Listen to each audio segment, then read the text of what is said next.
Not talking about who's going to wind up winning the MVP. I'm talking about right now. This shows what I mean about Embiid. Okay. Embiid, at this moment, if I had to choose an MVP, I'm giving it to Joel Embiid. Look what just happened to the Lakers. And I know they're on a road trip, and everyone loses on the road eventually and all that. Who didn't play last night? They can't do it without AD. They lost to a bad team. A bad team. Now look at Embiid. Remember I told you, LeBron has played all the games. Embiid's missed 4 games. So you're like, okay, if they're comparable in value, obviously the guy who played 4 more games is more valuable, except that hasn't hurt the Sixers in the standings. They're number 1 in the Eastern Conference. By the way, the Lakers aren't anymore in the Western Conference. And what happened with and without Embiid? With that 4 games, since it hasn't hurt the Sixers in the conference, what that 4 game shows is what they are with him and without him. They're 0-4. They got stomped out by the same team that just beat the Lakers, who they beat with Embiid. So Embiid is the whole shooting match for the Sixers. With him, they're dominant. They just beat the Lakers head-to-head. Yeah. And by the way, Embiid was giving them the business to the point where they took him out of the game. LeBron shoved him when he was up in the air. Gasol gave him a little help from behind, didn't give him a place to land. Embiid came down so hard, he really wasn't the same after that. Sixers still beat him. They hung tough enough to beat him, but the Lakers came back on him. Embiid's value is so pronounced to the Sixers. LeBron is great. There's no question. He's up there.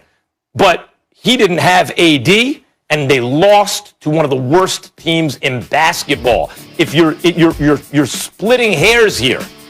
But right now, Embiid's the MVP of the league.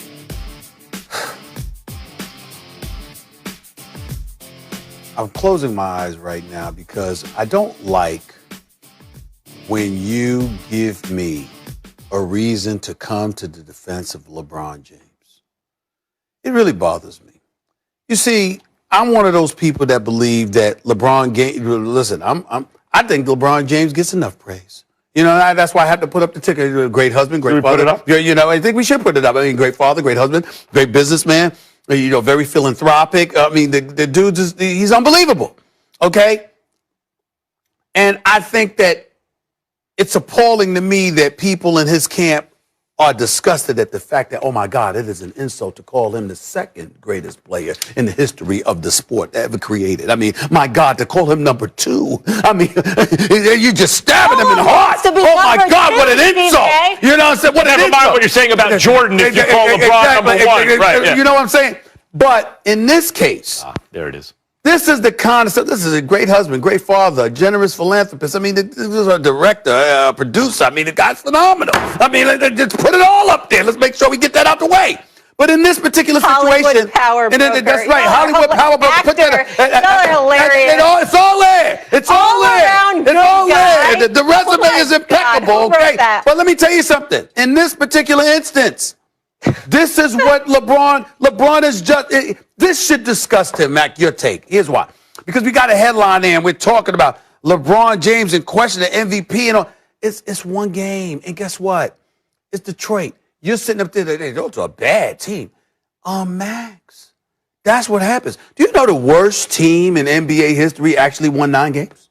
Do you realize that? Worst team in history actually won 9 games. Philadelphia 76ers many years ago. What I'm saying to you is this, it happens. And Anthony Davis doesn't play last night. At least 10 dudes played 13 minutes. You go in there against a weak team. You take it for granted. You take a night off. It's the regular season. If this were a season that started on time, this would be December. You know, we care. This would be approaching New Year's Eve.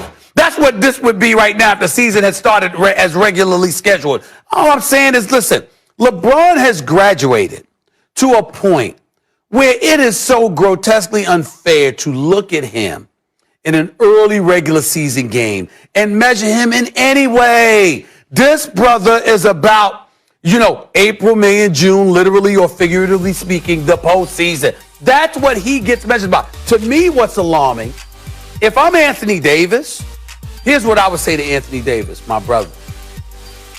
You're finally being recognized with the greatness that you deserve as one of the top 5 players on the planet. If LeBron James at age 36, in his 18th season, is playing more games and more minutes than you, we got a problem.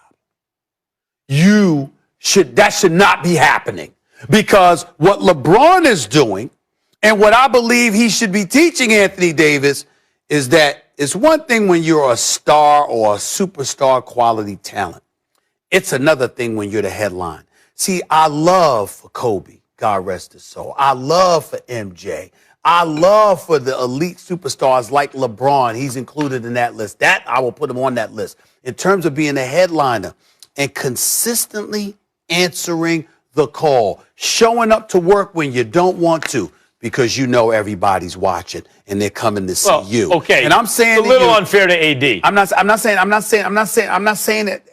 not being unfair to AD because I'm not calling him out for anything. I'm saying keep in mind, AD, that's the responsibility that you have now that you are a champion playing alongside LeBron. That's all I'm saying. I'm not saying anything wrong yet. I'm just saying let's keep that in mind moving forward for AD. Kobe Bryant and LeBron James, off the top of my head, throughout most of their primes, usually played in the 70s of games. Like Jordan played 82 games every year. When it wasn't 82, it was 81 or 80. But most of the modern players play in the 70s. This was the second of back-to-back on a road trip.